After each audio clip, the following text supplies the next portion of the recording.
नमस्कार,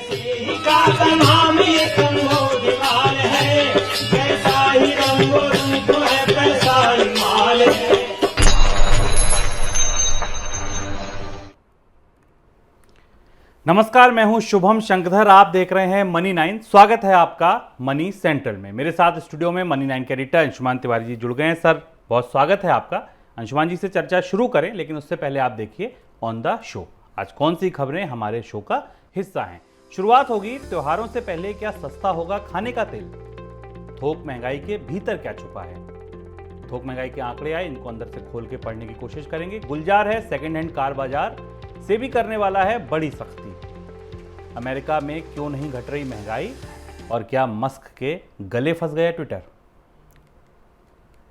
देश में त्योहारों से पहले खाद्य तेलों की महंगाई में कुछ कमी आ सकती है, ऐसी उम्मीद जताई जा रही है। क्यों जताई जा रही है? क्योंकि अगस्त के दौरान देश में खाद्य तेल के आयात में जोरदार बढ़ोतरी हुई है, जिस वजह से सप्लाई बढ़ेगी और भाव घटने की उम्मीद है। अगस्त के दौरान देश में 14 लाख टन से ज़्यादा वनस्पति तेल का आयात हुआ है, जो अगस्त 2021 में आयात हुए तेल के मुकाबले 33% ज़्यादा है।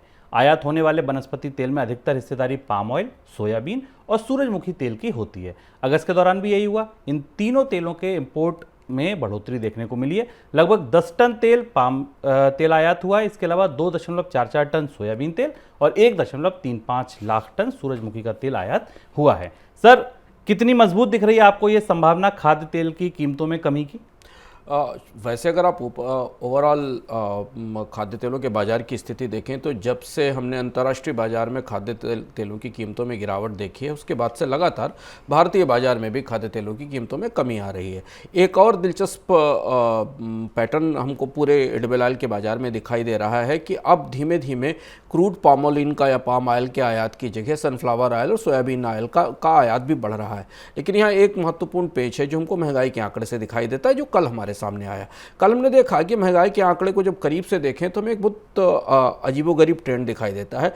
भारत में ऑयल और फैट्स की ओवरऑल महंगाई खुदरा महंगाई के आंकड़े में 4.62% पे है, यानी रिजर्व बैंक के सहनीय स्तर से ऊपर है। लेकिन शहरी इलाकों में खाद्य तेल की महंगाई 6% से ऊपर है, 6.17% पर है, और ग्रामीण इलाकों में लगभग इसकी आधी है, 3.7% के आसपास है।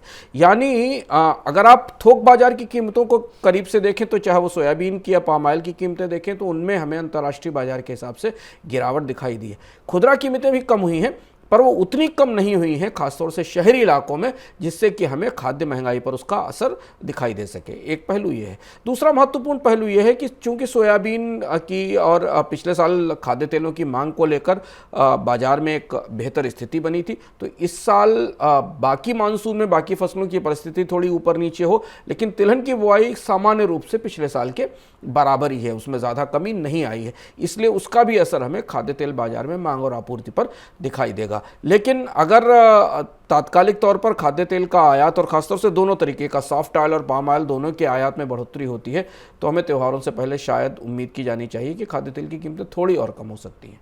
चलिए, अब बढ़ते हैं थोक महंगाई पर, जिसके आंकड़े आज ही जारी हुए और इन आंकड़ों से भी उम्मीद बढ़ी है कि आगे चलकर रिटेल महंगाई में कुछ कमी आ सकती है। अगस्त के दौरान थोक महंगाई 12.14% दर्ज की गई, जो बीते 11 महीने का सबसे निचला स्तर है। सर, थोक महंगाई के आंकड़े के भीतर क्या छुपा है, क्या स्ट्रक्चर बनता दिख रहा है और क्या थोक महंगाई में ये गिरावट जो है वो स्थायी होगी? शुभ, थोक महंगाई के आंकड़े में गिरावट है और अंदर से देखने पर ये उतना संतोषजनक नहीं दिखता, पर अगर आप टॉप लाइन नंबर देखें तो उससे लगता है कि थोक महंगाई में कुछ गिरावट दिखाई दे रही है। अगले महीने के आंकड़े के आधार पर हमें ज़्यादा बेहतर समझ में आएगा, पर ये लगातार 17वां महीना है जब भारत में थोक महंगाई दहाई के अंकों में बनी हुई है। पहली चीज़ समझना ज़रूरी है। दूसरी चीज़ ये है कि अगर इसके भीतर जाकर हम देखें, और हमने कल खाद्य महंगाई के संदर्भ में खुदरा महंगाई को समझने की कोशिश की थी। अनाजों की महंगाई 11% से ऊपर है, 12% के आसपास बनी हुई है थोक महंगाई में। गेहूं की महंगाई 17.35% पर है अगस्त के आंकड़ों के हिसाब से, यानी गेहूं की महंगाई में कोई कमी नहीं दिख रही है।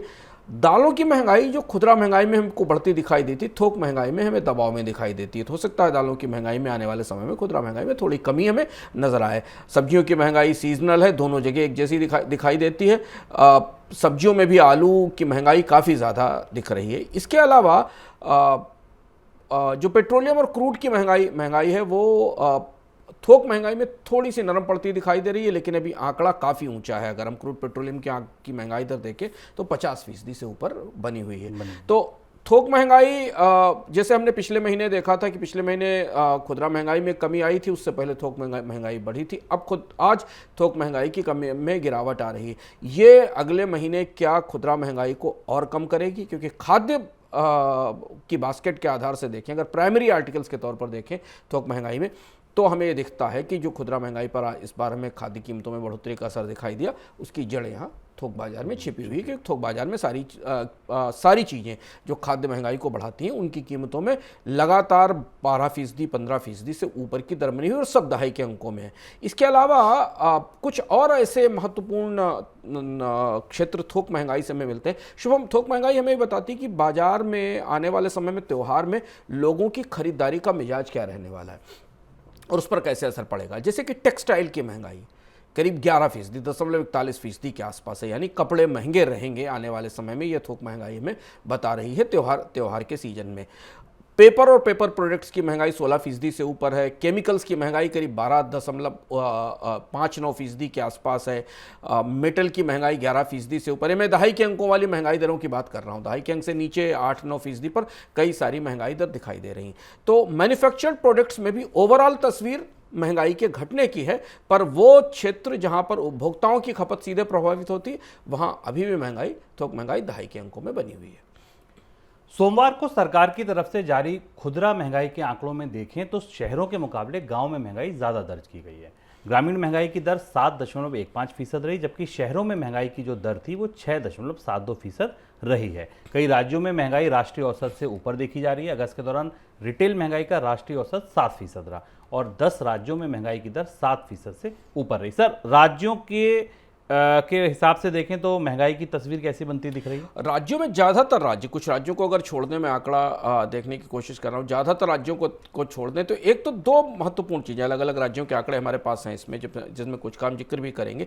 एक तो राज्य के भीतर शुभम, जो सबसे महत्वपूर्ण बात है, जो हमें महंगाई के आंकड़ों में सबसे ज़्यादा चुनौतीपूर्ण लगती है, कि ज़्यादातर राज्यों में शहरी और ग्रामीण महंगाई के बीच का जो अंतर वो लगातार बढ़ता जा रहा है। बड़ा डाइवर्जेंस है। यानी कुछ शहरों में, कुछ राज्यों में शहरी महंगाई बहुत ऊंचे स्तर पर है और कुछ राज्यों में ग्रामीण महंगाई ऊंचे स्तर पर है। जबकि ओवरऑल अगर आप भारत का पिक्चर देखें तो आपको दिखाई देगा कि शहरों में महंगाई की तुलना में इस बार गांव में महंगाई ज़्यादा दिख रही है, जबकि ग्रामीण इलाके में आमतौर पर महंगाई कम रहती। और यही भारत की महंगाई की जटिलता है, जिसे आप देश के सर के आंकड़े में, जो हमारे पास टॉप लाइन आंकड़ा आता है, उससे आप समझ नहीं सकते। लेकिन अगर आप राष्ट्रीय औसत महंगाई की दर देखें तो भारत में असम, गुजरात, हरियाणा, झारखंड, मध्य प्रदेश, महाराष्ट्र, राजस्थान, तेलंगाना, उत्तर प्रदेश, उत्तराखंड,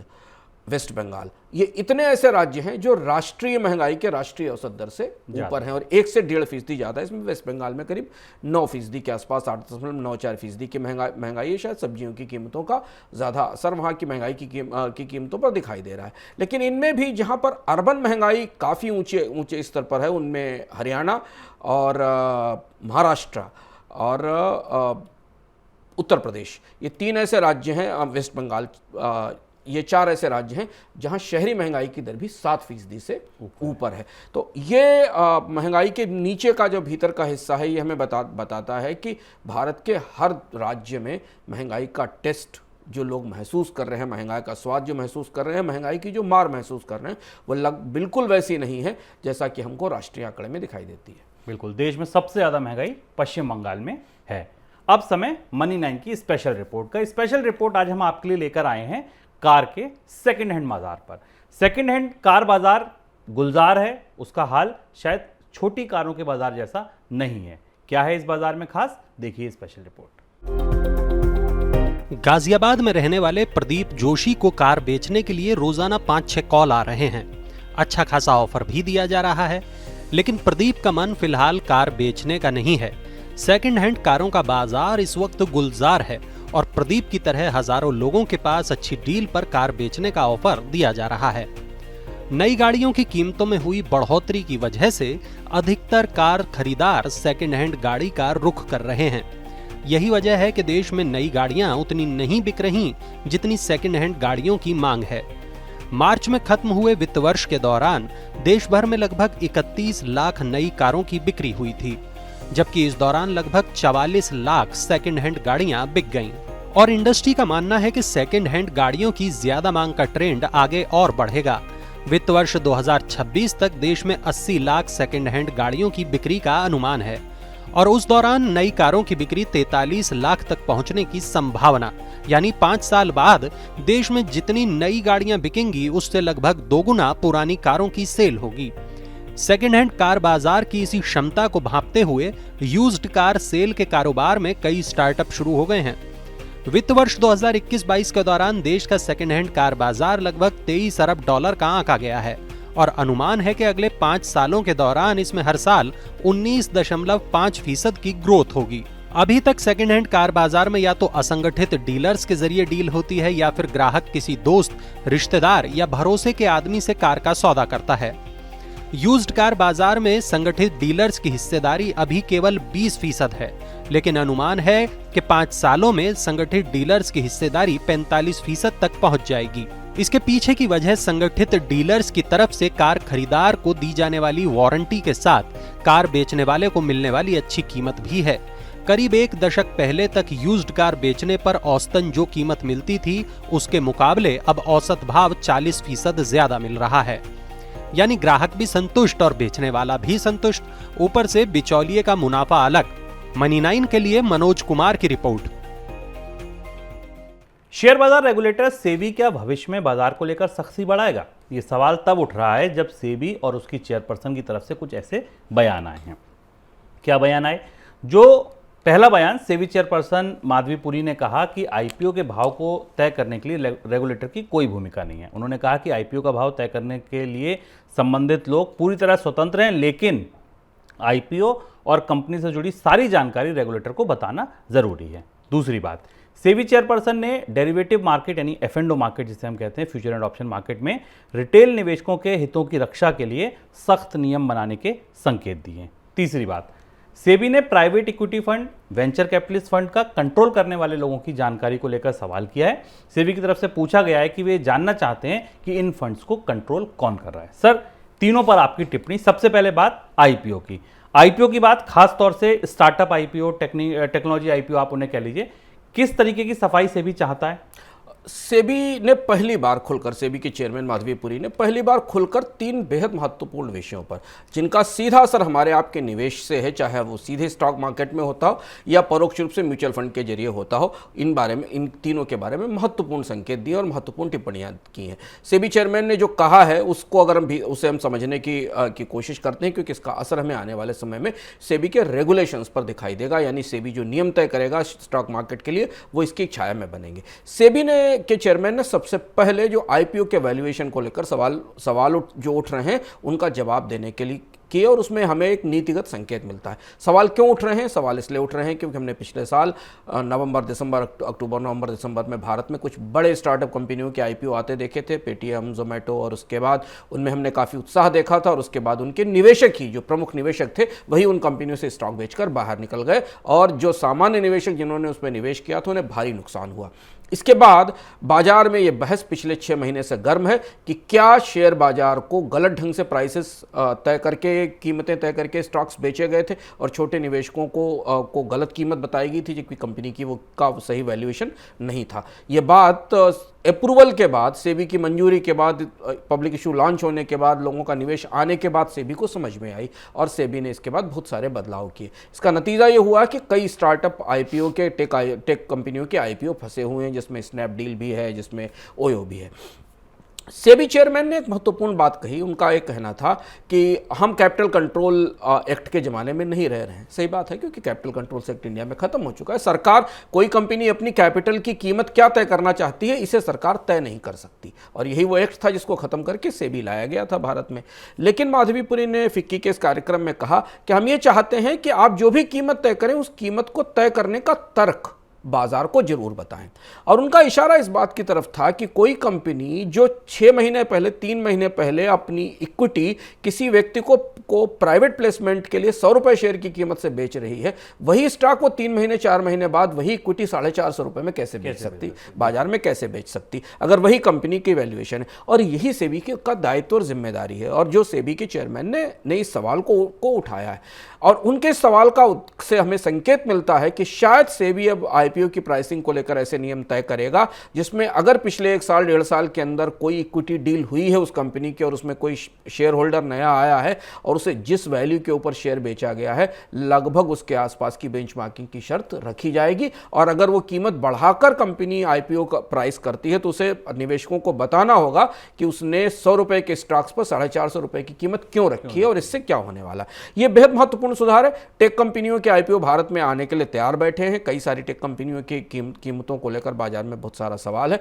उसकी 2 बड़ी वजह है कि स्टार्टअप कंपनियां शुरुआत में घाटे में रहती हैं, उनके फायदे नहीं आते, उनके रेवेन्यूज को आकलन करने के तौर तरीके बिल्कुल अलग हैं, और इसलिए हमें सेबी से इसी किस्म की साफगोई की उम्मीद है। और हमें उम्मीद है कि सेबी इस मामले में निवेशकों के हितों का और निवेशकों की अपेक्षाओं पर खरी उतरेगी।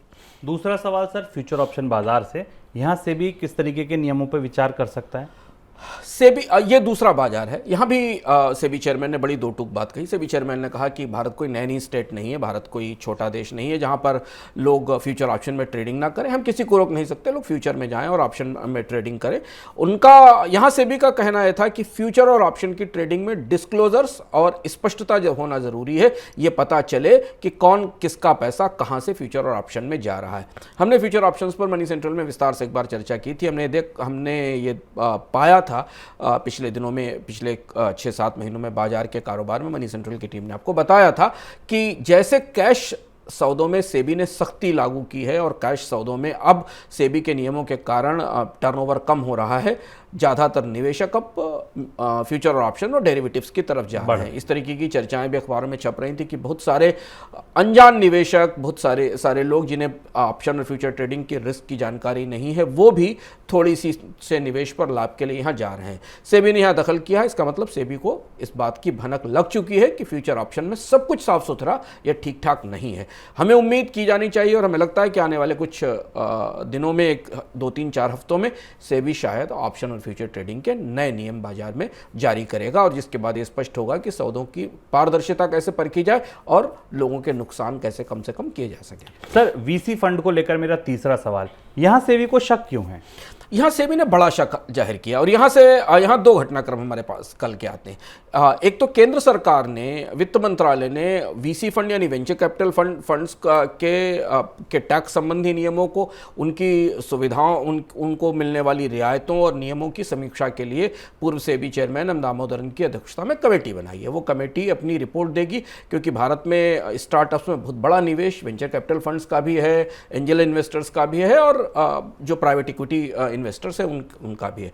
तो इधर जब नॉर्थ ब्लॉक वीसी फंड्स को और प्राइवेट इक्विटी को की समस्याओं को, उनकी चुनौतियों को, खासतौर से टैक्स को लेकर काफ़ी बड़े सवाल उठ रहे हैं कि उनके टैक्स के ट्रीटमेंट क्या हो, तो एक फैसिलिटेटिंग कमेटी बना रहा है। तो दूसरी तरफ सेबी ने कई सारे जो AIF हैं, जिनको कि हम अल्टरनेटिव इन्वेस्टमेंट फंड्स कहते हैं, उन्हें एक कंप्लायंस की चिट्ठी भेजी है। वो चिट्ठी काफ़ी प्रोबिंग है, काफ़ी जांच पड़ताल के सवालों से लैस है। उनसे ये कहा गया है कि ये बताया जाए कि वो उनके पास उन अल्टरनेटिव इन्वेस्टमेंट फंड और वेंचर कैपिटल फंड्स का मालिक कौन है, उनके पास आने वाला पैसा कहाँ से आ रहा है। सेबी को शायद इस बात पर शक है कि भारत के ही निवेशक विदेश के रास्ते इस वेंचर कैपिटल फंड को या अल्टरनेटिव इन्वेस्टमेंट फंड से पैसा रूट करके भारत की स्टार्टअप कंपनियों में हिस्सेदारी खरीद रहे हैं। और इसलिए सेबी ने ये कहा है कि अगर वो इंडियन कंपनीज के बनाए हुए फंड हैं तो फिर उन्हें FDI क्यों माना जाएगा, फिर उन्हें विदेशी निवेश क्यों माना जाएगा। अगर भारत से ही गई हुई पूंजी मॉरिशस, सिंगापुर, अमेरिका के रास्ते आ रही है तो फिर वो FDI नहीं, और वो FDI नहीं है तो उसको मिलने वाली सुविधाएं और रेगुलेशन बदलने की बात है। इस मामले में जो बाहर से स्पॉन्सर्ड अल्टरनेटिव इन्वेस्टमेंट फंड है, उनको लेकर तमाम सवाल उठ रहे हैं। इसमें एक और पहलू शायद पारदर्शिता का और अंतर्राष्ट्रीय निवेश के दो देशों के बीच लेन देन की पारदर्शिता का भी है। ये महत्वपूर्ण, ये जांच महत्वपूर्ण होगी। सेबी ने वीसी फंड्स को जो चिट्ठियां भेजी, उनके जवाब के आधार पर हमें पता चलेगा कि दरअसल भारत में निवेश करने वाले वेंचर कैपिटल फंड्स भारत के ही हैं या वास्तव में बाहर से, विदेश से पूंजी आ रही है। अगली खबर अमेरिका से। अमेरिका में महंगाई ऊपरी स्तर पर बनी हुई है, जिस वजह से आशंका बढ़ गई है कि अमेरिकी सेंट्रल बैंक एक बार फिर से ब्याज दरों में बड़ी बढ़ोतरी करेगा। इसी डर की वजह से अमेरिकी शेयर बाजार में भारी गिरावट देखने को मिली। कल वहां के जो प्रमुख सूचकांक हैं, डाउ जोन्स, S&P 3.5-4% तक टूट गए। अमेरिकी डॉलर में रिकवरी आई और कमोडिटी बाजार, तेल का बाजार हो, चाहे वो गोल्ड सिल्वर का बाजार हो, यहाँ सब जगह दबाव दिखा। डॉलर की मजबूती की वजह से आज भारतीय करेंसी रुपए में भी दबाव दिखा। अगस्त के दौरान अमेरिका में महंगाई की दर 8.3% दर्ज की गई है। ऐसी आशंका है कि अमेरिकी सेंट्रल बैंक अब 75 बेसिस पॉइंट तक की बढ़ोतरी कर सकता है। सर, कर्ज महंगा होने के बावजूद अमेरिका में महंगाई थम क्यों नहीं रही है? जितनी गिरावट की उम्मीद थी उतनी गिरावट आई क्यों नहीं? कर्ज भी महंगा होने के बाद भी और गैसोलीन की कीमतें भी कम होने के बाद, अगर हम देखें अमेरिका के बाजार में, तो गैसोलीन की कीमतें भी कम हुई। और कल अमेरिका के राष्ट्रपति जो बाइडेन ने ये बात कही, एक तरीके से उन्होंने स्वीकार किया कि महंगाई को कम करने में भी और समय लगेगा। यानी सरकार के, फेडरल गवर्नमेंट के, राज्य सरकारों की कोशिशें और फेडरल रिजर्व की कोशिशें फिलहाल परवान चढ़ती नहीं दिख रही हैं। फिलहाल उनका असर महंगाई की पर नहीं दिख रहा है। महंगाई 2-3 वजहों से अमेरिका में जिद्दी बनी हुई। अमेरिका की महंगाई को हम इतना गंभीरता से इसलिए ले रहे हैं क्योंकि अमेरिका की महंगाई का सीधा असर हमें अंतर्राष्ट्रीय बाजारों पर पड़ता दिखाई देता है। वहाँ महंगाई अगर कम नहीं होगी और ब्याज दरें बढ़ती रहेंगी तो भारतीय रुपए की जो दशा बन रही है, जितना टूट चुका है, उसका वो और ज़्यादा बढ़ता जाएगा। तो अमेरिका में 2 बड़ी चीज़ें हैं जो अमेरिकी अर्थव्यवस्था को इस समय परेशान कर रही हैं। एक तो फूड प्राइसेस की इन्फ्लेशन, जो भारत में भी है, हमने कल डिस्कस की थी। फूड प्राइसेस का कम नहीं हो रहे हैं अमेरिका में, जिसका असर में से दिखाई दे रहा है। वहाँ रेंट एक बहुत बड़ा कंपोनेंट है। मकानों के किराए अमेरिका की महंगाई का या खुदरा महंगाई का एक हिस्सा होते हैं, उनमें कमी नहीं आ रही। और बिजली की कीमतें अमेरिका के बाजार में बढ़ने लगी। तो गैसोलीन तो कम हुआ है, यानी जो मोटर फ्यूल है वो कम हुआ है, लेकिन बिजली की कीमतों में बढ़ोतरी के कारण अमेरिका की महंगाई पर रिजर्व, वहाँ के फेडरल रिजर्व की सख्ती का या ब्याज दरों में बढ़ोतरी का कोई असर नहीं दिख रहा है। और इसलिए माना जा रहा है कि 50 से 75 बेसिस पॉइंट, बल्कि काफ़ी लोग ये मान रहे हैं 100 बेसिस पॉइंट तक की एक बहुत बड़ी बढ़ोतरी इस महीने के अंत तक फेडरल रिजर्व की तरफ से बाजार में आ सकती है। उसी का असर हमें कल दिखाई दिया। अमेरिकी बाजारों में तेज गिरावट दिखाई दी, भारतीय रुपए पर दबाव दिखाई दिया। दुनिया की सारी मुद्राएं जो डॉलर से पैरिटी रखती हैं, उनमें सब में कमजोरी की नई लहर या नया दौर शुरू हुआ है। फिलहाल अमेरिका की अर्थव्यवस्था में जो स्थिति है, उसमें दुनिया में मंदी की आशंकाओं का पारा या मंदी बढ़ने की आशंकाओं का पारा कुछ और सीढ़ी ऊपर चढ़ गया है। यानी अगर आप एक महीने पहले ये मानते कि अंतर्राष्ट्रीय दुनिया की अर्थव्यवस्थाओं में मंदी की संभावना 40-45% थी, तो अभी बढ़कर 50 से 55% हो गई है, क्योंकि फेडरल रिजर्व ब्याज दरों में लगातार बढ़ोतरी रखेगा। और पहली बार कल हमने अमेरिका की सरकार को, यानी व्हाइट हाउस को, और अमेरिका के फेडरल रिजर्व को, दोनों को एक सुर में बोलते हुए देखा कि महंगाई को कम करने के लिए और मेहनत करनी पड़ेगी। सर, गोल्ड में इतना दबाव क्यों है? गोल्ड नहीं चल रहा है? गोल्ड, आज मेरी भी दिलचस्पी गोल्ड को देखने में रहेगी। आज पीपीआई का डेटा आना है अमेरिका में, प्रोड्यूसर्स प्राइस इंडेक्स आना है, जो अमेरिका में कंज्यूमर प्राइस इंडेक्स के बाद दूसरा महत्वपूर्ण आंकड़ा होता है। जैसे कि सीपीआई के बाद भारत में डब्ल्यूपीआई होता है, यह आंकड़ा आता है। माना जा रहा है कि यह आंकड़ा भी बाजार को या बाकी लोगों को निराश करेगा। और अगर यह आंकड़ा अच्छा नहीं आता तो फिर बहुत सारे लोग ये मान रहे हैं कि गोल्ड में 1700 का जो लेवल है, 1700 के लेवल पे जो एशिया पैसिफिक बाजार में ट्रेड कर रहा है, वो ब्रेकआउट लेवल हो सकता है और उससे नीचे गोल्ड की कीमतें जा सकती हैं। वजह वही है, मंदी होने की संभावना के बावजूद जिनको हम एंटी गोल्ड यील्ड्स बोलते हैं बाजार की भाषा में, यानी गोल्ड की तुलना में जो बाकी फाइनेंशियल इंस्ट्रूमेंट्स हैं उनकी यील्ड्स जो बढ़ती हैं, उनको एंटी गोल्ड यील्ड्स कहा जाता है। उनमें बहुत ताकत दिखाई दे रही है। उनमें ये ताकत है कि वो सोने का निवेश खींच कर ले जाएं, और उसमें सबसे महत्वपूर्ण है डॉलर डिनोमिनेटेड सिक्योरिटीज, डॉलर वाली सिक्योरिटीज। क्योंकि डॉलर में मजबूती है तो दुनिया के सारे निवेशक सोने के ETF से पैसा निकाल कर उसमें डाल रहे हैं। और ये बावजूद इसके तब हो रहा है जब हम केंद्रीय बैंकों की तरफ से गोल्ड की खरीद देख रहे हैं। लेकिन सोने के बारे में आपको और भी बहुत सारी जानकारियां मिलेंगी हमारे मनी 9 के ऐप पर, गोल्ड सेंट्रल में। वो शो आज से हमारे ऐप पर उपलब्ध है, और इसे आप ध्यान से देखें और समझें कि इस त्योहारों से पहले दुनिया में सोने का मिजाज क्या रहने वाला और भारत में सोने का मिजाज क्या रहेगा। बिल्कुल। और सितंबर के पहले 10 दिनों में भी गोल्ड ETF की तरफ से और ज़्यादा बिकवाली बढ़ाई गई है। अगली खबर चीन से। प्रॉपर्टी संकट से बाहर निकलने और घरों की बिक्री बढ़ाने के लिए चीन ने नई प्रॉपर्टी नीति की घोषणा की है।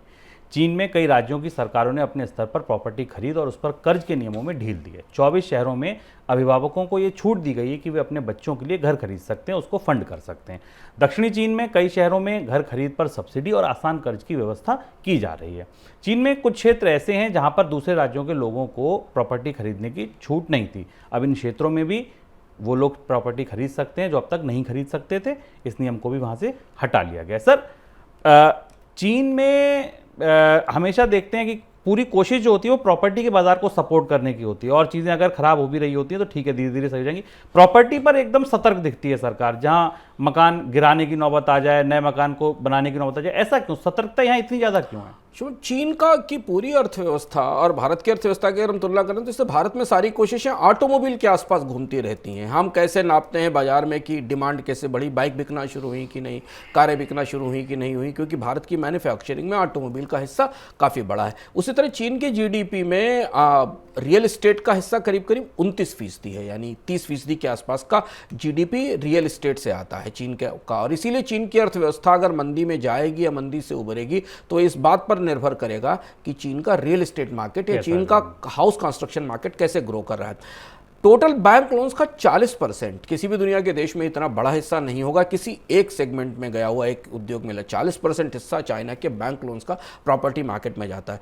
70% हाउस होल्ड वेल्थ इसी मार्केट में लगी हुई है, यानी जो परिवारों की संपत्तियां हैं वो मकान और मकान से जुड़ी चीज़ों में लगी हुई है। और इसलिए चीन को अपने प्रॉपर्टी मार्केट को उबारने के लिए सारी कोशिशें करनी पड़ती हैं। हमने देखा कि चीन में कई सारी महत्वपूर्ण कंपनियां, एवरग्रांडे जैसी कंपनियां बस्ट हुई, उन्हें सरकार को बेल आउट देना पड़ा, उनकी मदद करनी पड़ी। अब नई नीतियों के तहत चीन अपने प्रॉपर्टी बाजार को थोड़ा नए सिरे से देखने की कोशिश कर रहा है। और चीन के प्रॉपर्टी बाजार में शुभम चीन की अर्थव्यवस्था में मंदी का सबसे पहला संकेत भी हमें चीन के प्रॉपर्टी बाजार से ही मिलता है। भारत की तुलना में चीन के प्रॉपर्टी बाजार की तस्वीर बिल्कुल दूसरी है।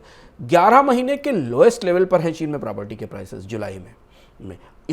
और ये वो संकेत है जिस अगर ये बाजार या डिमांड ऊपर नहीं गई तो चीन की अर्थव्यवस्था में बाकी डिमांड भी नहीं आएगी। तो यहाँ कोशिश चीन की तरफ से दो तरीके की हो रही। एक तो वो जो पुराना प्रॉपर्टी मार्केट है जिसमें कई तरीके के क्राइसिस हैं, बने हुए मकान खड़े हैं, बैंकों के डेवलपर्स के पास पैसे नहीं हैं, लोग अपने भुगतान नहीं कर रहे हैं कि उनको समय पर पैसे नहीं दिए जा रहे हैं, तो उन्हें या तो बेल आउट किया जा रहा है और लोगों को समय पर मकान दिलाने की कोशिश की जा रही है, या फिर अब उन्हें गिराया जा रहा है जो लंबे समय तक खड़े हुए हैं, क्योंकि उनकी क्वालिटी और उनके वैल्यूएशंस का मुद्दा है। दूसरी तरफ जिन चीज़ों का जिक्र शुभम ने अपनी शुरुआत में किया, वो सारी चीज़ें नए होम बायर्स को सपोर्ट करने के लिए, प्रोत्साहित करने के लिए है। क्योंकि अगर न्यू होम मार्केट भी चीन का एक बार ग्रो करने लगा, नए खरीदार आना शुरू हुए तो शायद चीन की अर्थव्यवस्था में थोड़ी बहुत सक्रियता आएगी। और इसलिए जितनी कोशिशें हैं कि कुछ इलाकों में जहां मकान खरीदने में पाबंदी थी वहां छूट दी जा रही है, लोगों के लिए सीधी डायरेक्ट मदद बढ़ाई जा रही है, परिवारों को हाउस होल्ड्स को मकान खरीदने की रियायतें बढ़ाई जा रही, ये सारी कोशिशें की जा रही है। और ये कोशिश केवल चीन की केंद्रीय सरकार नहीं बल्कि वहाँ की राज्य सरकारें और लोकल एडमिनिस्ट्रेशन भी कर रहे हैं। चीन की अर्थव्यवस्था पर पूरी दुनिया की निगाहें सबसे करीब से है, क्योंकि अगर अमेरिका की और यूरोप की में मंदी आती भी तो है, और अगर चीन की अर्थव्यवस्था रिकवरी के मोड में चली जाती है तो नुकसान दुनिया की अर्थव्यवस्थाओं के लिए थोड़ा सा कम होगा, क्योंकि चीन एक बड़ा संतुलक कारक होगा यूरोप और अमेरिका की पश्चिम की मंदी को संतुलित करने के लिए। अमेरिका के टेक वर्ल्ड में मंगलवार को कुछ बड़े घटनाक्रम हुए। सर्च इंजन गूगल ने साइबर सिक्योरिटी कंपनी मेडिएंट के अधिग्रहण को पूरा कर लिया। गूगल ने इस कंपनी को $5.4 अरब में खरीदा है। दूसरी तरफ ट्विटर के शेयर होल्डर्स ने एलन मस्क के साथ $44 अरब की डील को अपनी मंजूरी दे दी है। माना जा रहा है कि ट्विटर के साथ के शेयर होल्डर की तरफ से इस डील को मंजूरी मिलने के बाद एलन मस्क के ऊपर यह दबाव बढ़ जाएगा कि उन्हें अब ट्विटर को खरीदना पड़ेगा। हालांकि एलन मस्क पहले इस डील से पीछे हट गए हैं। इसके साथ ही टेक कंपनियों पर प्रतिस्पर्धा नियमों के तहत सख्ती का नया दौर शुरू हुआ है। अमेरिकी कांग्रेस में इससे जुड़े कानून पर चर्चा शुरू हो गई है। सर, पहले ये अमेरिका में क्या कानून है जो यूएस कांग्रेस में डिस्कस हो रहा है? यूएस कांग्रेस में एक महत्वपूर्ण कानून पर चर्चा शुरू हुई है। इस कानून का नाम है यूरोप में यूएस में ऑनलाइन चॉइस एक्ट इसको कहते हैं, जिस पर चर्चा शुरू हुई है। और ये कानून अमेज़ॉन और गूगल जैसी जो प्रमुख कंपनियां हैं और इसके अलावा बाकी भी कंपनियां जो ऑनलाइन सेवाएं देती हैं, उन्हें इस बात के लिए बाध्य करता है कि वो अपने उत्पादों की मार्केटिंग प्रायोरिटी पर नहीं करें। जैसे अमेज़न में आप जब प्रोडक्ट खरीदने जाते हैं तो उनको अपने उत्पादों की मार्केटिंग करने की छूट होती है, और इसी पर अमेरिका के एंटी ट्रस्ट रेगुलेटर्स ने काफ़ी सवाल भी उठाए थे। American innovation and online choice act, AICOA इसका नाम है। तो बहुत सारी कंपनियां जो छोटे डेवलपर्स हैं, जो छोटे मार्केटियर्स हैं, और जो ऐसी कंपनियां जो प्राइवेसी के साथ लोगों को टेक्नोलॉजी सेवाएं देना चाहती हैं, उन्होंने इस बात पर दबाव बनाया और मांग की है कि US कांग्रेस को इस पर वोट करना चाहिए, ताकि अमेज़न और गूगल जैसी कंपनियों की मोनोपोली खत्म हो सके और वो ग्राहकों को सबसे पहले अपने ही उत्पाद ना बेचने लगे, वो ईमानदारी के साथ एक प्रॉपर मार्केट प्लेस चलाएं। दूसरी तरफ विरोध में ये कहा जा रहा है कि इससे इनोवेशंस खत्म हो जाएगा, फिर गूगल, अमेजन जैसी कंपनियां नए उत्पादों में निवेश नहीं करेंगी और वो नई चीज़ें लेकर नहीं आएंगी। ये बहस का बड़ा मुद्दा है।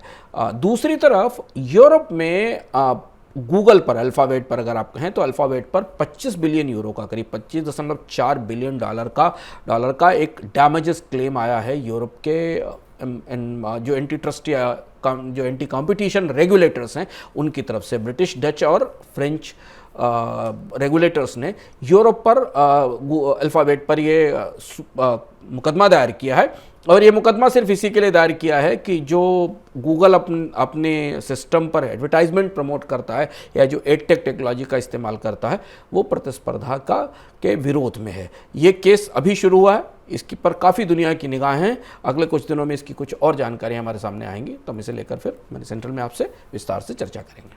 तो अमेरिका से यूरोप तक टेक वर्ल्ड में काफ़ी सख्ती चल रही है। आज के मनी सेंट्रल में फिलहाल इतना ही। सर, बहुत शुक्रिया आपका जुड़ने के लिए। आप लोगों का भी बहुत शुक्रिया मनी सेंट्रल देखने के लिए। चलते चलते आपको एक खास शो के बारे में बताता हूं। अगर आपकी नज़र अब तक नहीं पड़ी है तो मनी 9 का ऐप डाउनलोड कीजिए और इस शो को देखिए। वो शो क्या है? वो शो है मकान दुकान। मकान दुकान के शो में आपको ये बता रहे हैं, ऐसे शो आप बहुत कम देखते होंगे, इस शो में आपको ये बता रही हैं प्रियंका जी कि आप अपने घर को सजाएं कैसे, इंटीरियर डेकोरेशन कैसे करें, बहुत सस्ते में ये काम कैसे हो सकता है, कैसे आप उसको बहुत खूबसूरती से सजा सकते हैं। घर बनाना, खरीदना, बेचना तो आपको सब बताते हैं। मनी 9 आपको घर सजाना बता रहा है। तो मनी 9 का ऐप डाउनलोड कीजिए और तत्काल इस शो पर क्लिक करके इसको देखिए। और हाँ, एक बात और, अपना मनी 9 का ऐप का परिवार भी अब 60,000 लोगों का हो गया है। 60,000 लोग अब तक मनी 9 का ऐप डाउनलोड कर चुके हैं। आप अगर इस परिवार का हिस्सा अब तक नहीं है तो तत्काल डाउनलोड कीजिए और ये सारे एक्सक्लूसिव शो का मजा लीजिए। नमस्कार।